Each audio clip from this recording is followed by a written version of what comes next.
তুমি আসবে বলে।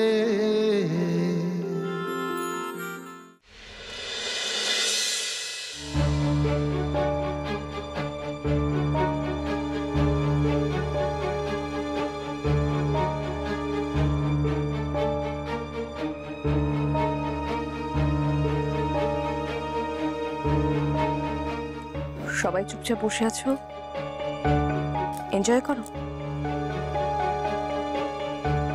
কি করে এনজয় করবো মা? এরকম একটা অনুষ্ঠানের দিন রনিক বাড়ি ছেড়ে বেরিয়ে গেল, কারো মুখ থাকে? কার কথা ভাবছো দাদা ভাই? সে কি তোমাদের কারোর কথা ভাবে? এই বাড়ির কারোর কথা ভাবে?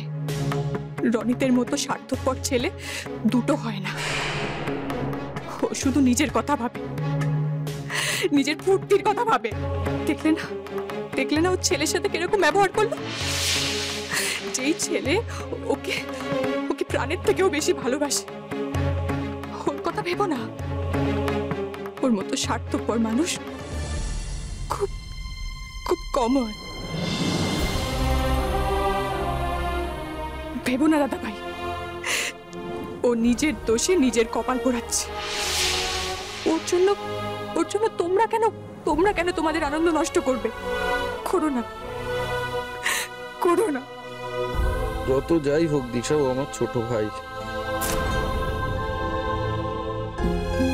তোমার ছোট ভাই কি তোমাকে যোগ্য সম্মান দেয়?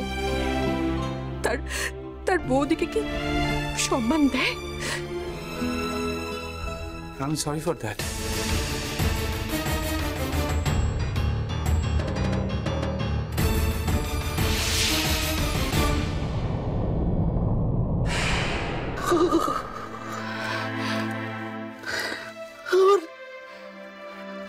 রাদের সোনার সংসারটা পুরো ছাড়খাড় করে দিল। শয়তান একটা আমার ছেলেটাকে পর্যন্ত আমার কাছ থেকে কেড়ে নিল।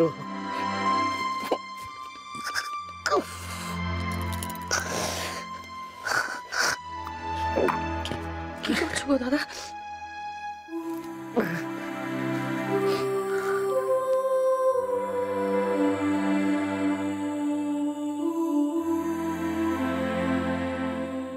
অপর্ণা, আমাকে তোমার কাছে ডেকে নাও অপর্ণা। আমি আর পারছি না, আমি। এরকম করে বলো না দাদা, এরকম করে বলো। তুমি এরকম বলে আমার কি হবে? দাদা, নন্দিনী আছে গো দাদা।